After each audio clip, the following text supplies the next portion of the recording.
परिषदीय विद्यालयों के 8 लाख बच्चों का निपुण टेस्ट 17 से होगा। प्रिंट मीडिया के माध्यम से खबर प्राप्त हो रही है। प्रदेश में कक्षा 1 व 2 के बच्चों की भाषा और गणित की दक्षता जांचने के लिए निपुण टेस्ट 17 फरवरी से आयोजित किया जाएगा। डाइट के डीएलएड प्रशिक्षुओं के द्वारा 36,820 विद्यालयों के लगभग 8 लाख बच्चों का आकलन किया जाएगा। इसमें 75% सवालों के सही जवाब देने पर विद्यार्थी निपुण घोषित किए जाएंगे।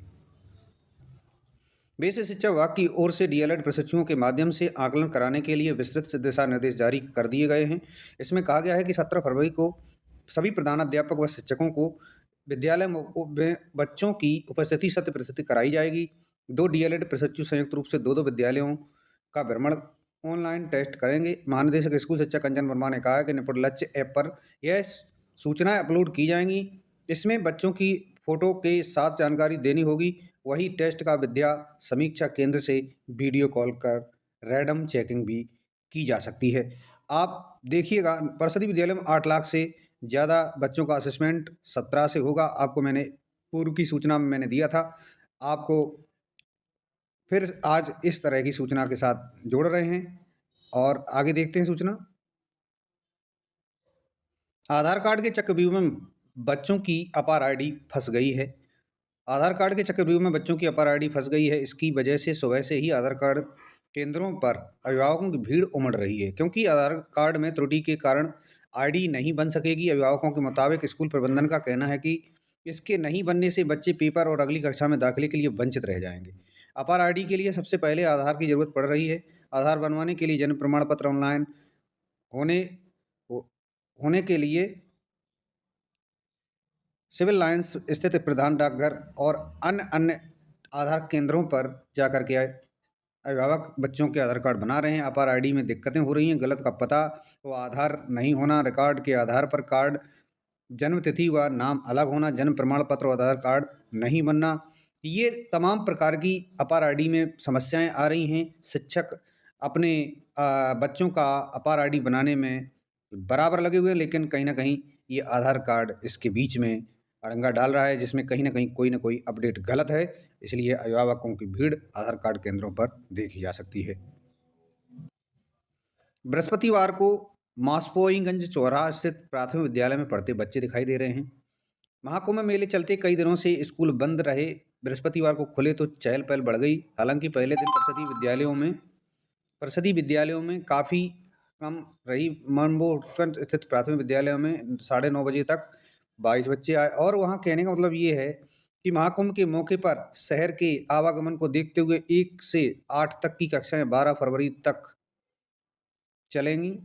12 फरवरी तक के लिए ऑनलाइन चलेंगी। बेसिक शिक्षा अधिकारी प्रवीण कुमार तिवारी ने ओर से जारी के अनुसार यह व्यवस्था बोर्ड के स्कूल में रहेगी। विद्यालय में शिक्षक और समय से उपस्थित होकर डीबीटी, अपार आईडी जनरेशन, आधार सीडिंग, अन्य विभागीय कार्य को पूरा करेंगे।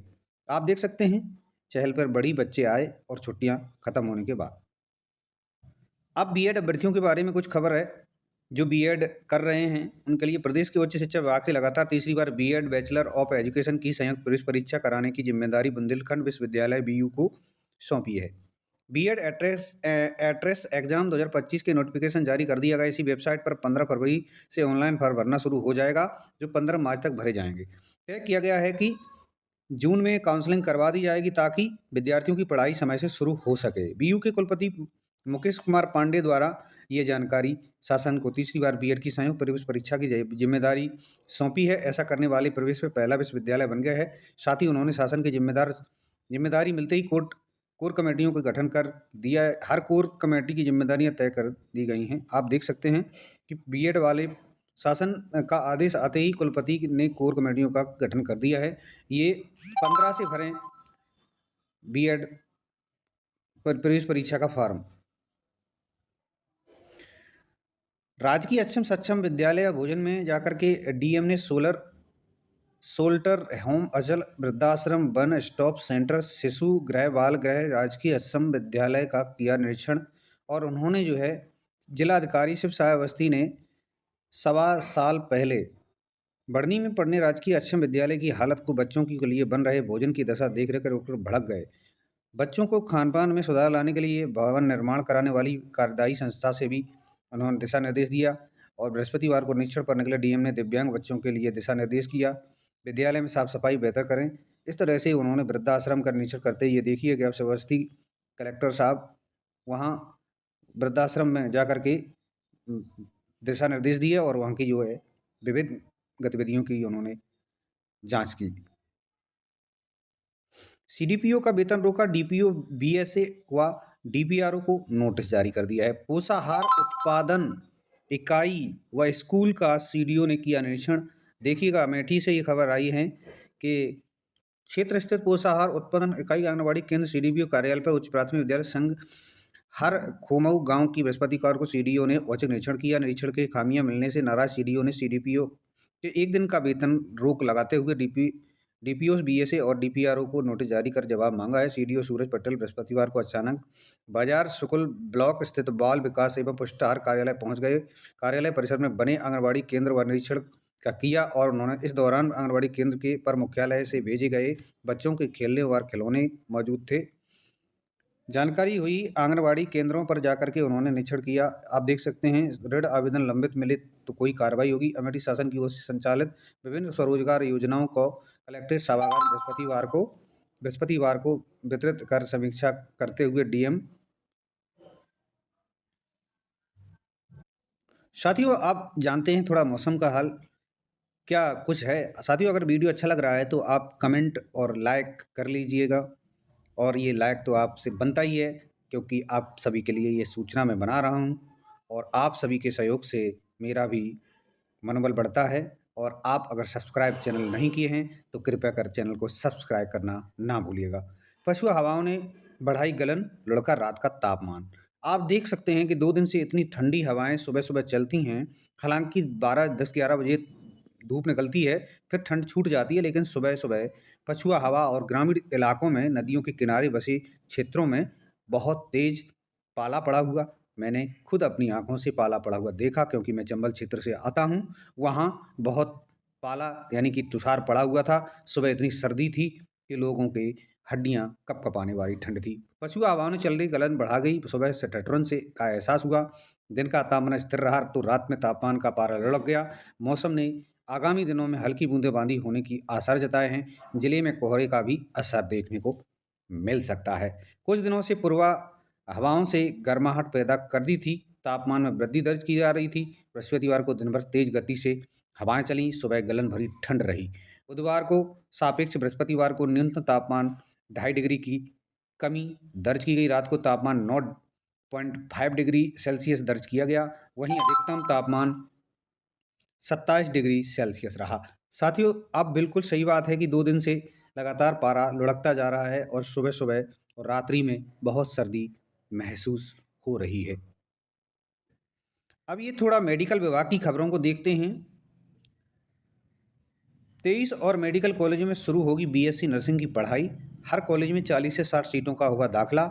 ये 23 नए स्वशासी राज्य चिकित्सा महाविद्यालयों में बीएससी नर्सिंग की पढ़ाई शुरू करने के लिए तैयारी। हर कॉलेज ने 40 से 60 सीटों पर दाखिला होगा। इसके लिए स्टेट नर्सिंग काउंसिलिंग और भारतीय नर्सिंग परिषद ने मान्यता लेने की कवायद शुरू कर दी है। इन कॉलेजों में कोर्स शुरू हो जाने के लिए कहा गया है और सरकारी बातें बीएससी नर्सिंग की पढ़ाई चल रही है। फेज़ 2 9 तो फेज़ 14 कॉलेजों में एमबीबीएस की पढ़ाई शुरू कर दी है। और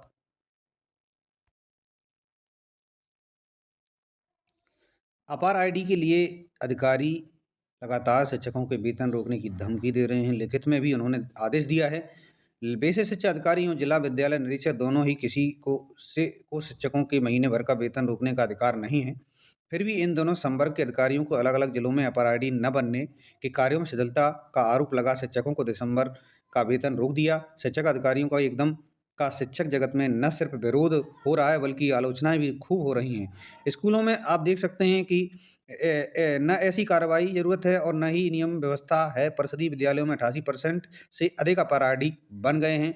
ये कंचन वर्मा जी का आदेश है। फिर भी डीआईओएस और बीएसए लगातार शिक्षकों को वेतन रोक रहे हैं। साथियों ये बहुत बड़ी खबर है। नई शिक्षा नीति के खिलाफ डीएम के आंदोलन को अखिलेश का मिला साथ। सपा अध्यक्ष अखिलेश यादव ने कहा है कि उनकी पार्टी नई शिक्षा नीति कानून के खिलाफ है। वह बृहस्पतिवार को नई दिल्ली में जंतर मंतर पर डीएमके छात्र इकाई द्वारा केंद्र सरकार की नई शिक्षा नीति के खिलाफ आयोजित धरना प्रदर्शन को संबोधित कर रहे थे और कहा कि वो शिक्षा नीति के खिलाफ डीएमके छात्र इकाई के आंदोलन में सपा उनके साथ है। नई शिक्षा नीति उद्योगपतियों को लाभ के लिए बनाई गई है। शिक्षा व्यवस्था के लिए उद्योगपतियों के हाथों में सौंपने का षड्यंत्र है। भाजपा सरकार के कुलपतियों की नियुक्तियां किस तरह से हो रही हैं, इस सभी देख रहे हैं। नई शिक्षा नीति राजनेताओं को उद्योगपतियों का नौकर बना देगी। अखिलेश ने कहा कि इस आंदोलन का संदेश सिर्फ तमिलनाडु ही नहीं पूरे देश में जाएगा। उन्होंने कहा कि उत्तर भारत के छात्र भी डीएमके की छात्र इकाई के अभियान का समर्थन करते हैं। नई शिक्षा नीति का अखिलेश यादव जी ने लगातार विरोध किया है और ये डीएमके के साथ उन्होंने साथ देने की घोषणा भी की है। अध्यापक की प्रोमोशन अवधि वरिष्ठता में बाधक नहीं, हाईकोर्ट। बदायूं के मामले में सुनवाई करते हुए कोर्ट ने याचिका कर दी खारिज। इलाहाबाद हाईकोर्ट ने कहा है कि अध्यापक वरिष्ठता की प्रमोशन अवधि बाधक नहीं है। कोर्ट ने इकबालेश्वर दास के इसके फैसले पर हवाला देते हुए कहा कि प्रयोजन अधिकारी के बाद कर्मचारी मूल नियुक्ति की से तिथि माना जाए। ऐसे में याची ने पहले विपक्षी नियुक्ति होने के कारण एक वरिष्ठ या कहते हुए न्यायमूर्ति सौरभ श्याम शमशेरी की याचिका को खारिज कर दी। याचिका खारिज कर दी। बदायूं कि कुंवर हुकुम सिंह वैदिक इंटर कॉलेज में 13 सितंबर 1998 को लेक्चरार पद पर याची डॉक्टर योगेंद्र पाल ने प्रोन्नत किया गया। वहीं विपक्षी शिक्षक रजनीश कुमार को 20 अप्रैल 1998 को 1 साल के प्रोविजन पर नियुक्ति दी गई है। प्रमोशन अवधि 19 अप्रैल 1999 में पूरी हुई मामले में बताई गई है।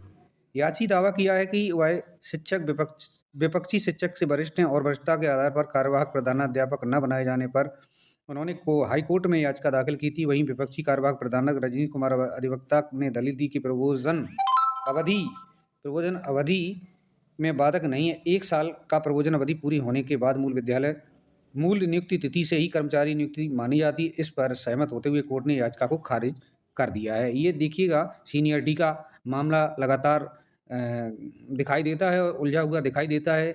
कोई कहता है हम सीनियर हैं, कोई कहता है हम सीनियर हैं, लेकिन ये कोर्ट में उनकी याचिका को खारिज कर दिया। सिपाही भर्ती अभ्यर्थियों के लिए बहुत बड़ी खबर निकल करके आई। बीच में मैं बता रहा हूँ कि दोहरी चेकिंग होगी और बाद में प्रवेश परीक्षा केंद्रों में उन्हें जाने की अनुमति दी जाएगी। और साथियों, मैं बीच में आप सभी से कहना चाहता हूं कि अगर वीडियो अच्छा लग रहा है तो कमेंट कीजिएगा, लाइक कीजिएगा और दबा करके शेयर कीजिएगा। ये चैनल आपका है, अपना है, अपने भाई का है, इसको हेल्प कीजिएगा। और चैनल सब्सक्राइब नहीं किया है तो कर लीजिएगा। लाइक के लिए ऐसे बोलते हैं कि आपको बीच बीच में न्यूज़ देखते देखते मैं याद दिलाने का काम करता हूँ कि आप चैनल को सब्सक्राइब भी कर लें और शेयर कर दें। सिपाही भर्ती अभ्यर्थियों को दोहरी चेकिंग के बाद मिलेगी परीक्षा केंद्रों में प्रवेश। दौड़ परीक्षा में सेंधमारी रोकने को बोर्ड सख्त तकनीक के जरिए होगी निगरानी। सिपाही भर्ती में आगामी 10 फरवरी से होने वाली दौड़ परीक्षा शारीरिक दक्षता में सेंधमारी को रोकने के लिए उत्तर प्रदेश सेंधमारी को रोकने के लिए उत्तर प्रदेश पुलिस भर्ती प्रोन्नति बोर्ड ने पुख्ता बंदोबस्त किए हैं। पीएससी की 12 वाहिनियों को आयोजित होने वाली दौड़ में शामिल होने वाले अभ्यर्थियों की 2 बार चेकिंग होगी। इसके बाद ही प्रवेश दिया जाएगा। वह तकनीकी मदद से प्रवेश परीक्षा के दौरान किसी भी तरह की गड़बड़ी को रोकने का भी इंतजाम किया गया है। भर्ती के अध्यक्ष डीजी राजीव कृष्ण ने बताया कि दौड़ आयोजित करने की तैयारी को पूरी कर ली गई है। पहले चरण में करीब 1.20 लाख अभ्यर्थियों को प्रवेश पत्र जारी किए जा चुके हैं। दूसरे चरण में 40,000 अभ्यर्थियों को प्रवेश पत्र 10 फरवरी को जारी किए जाएंगे। शारीरिक दक्षता परीक्षा के दौरान कुछ अभ्यर्थियों ने कलाई घड़ी का इस्तेमाल करने का अनुरोध किया था। बोर्ड द्वारा निर्णय लिया गया कि परीक्षा की शुचिता के दृष्टिगत अभ्यर्थी कलाई घड़ी का इस्तेमाल नहीं करेंगे। अभ्यर्थियों की सुविधा के लिए परीक्षा केंद्र पर डिजिटल घड़ी का बंदोबस्त भी बोर्ड द्वारा किया जाएगा। ये पुलिस भर्ती के लिए घड़ी पहनने की अनुमति नहीं दी गई है। भर्ती बोर्ड खुद डिजिटल घड़ी ही करेगी, घड़ी की व्यवस्था करेगा। इसलिए पुलिस भर्ती वालों के लिए भी ये महत्वपूर्ण खबर हो सकती है। स्कूल बस की टक्कर से रानीगंज तहसील कर्मचारी की गई जान। कोतवाली देहात रामपुर गौरी के पास हुआ हादसा 11 दिन पहले हुई थी। शादी चालक की जा रही है तलाश। ये एक बहुत बुरा हादसा हुआ है।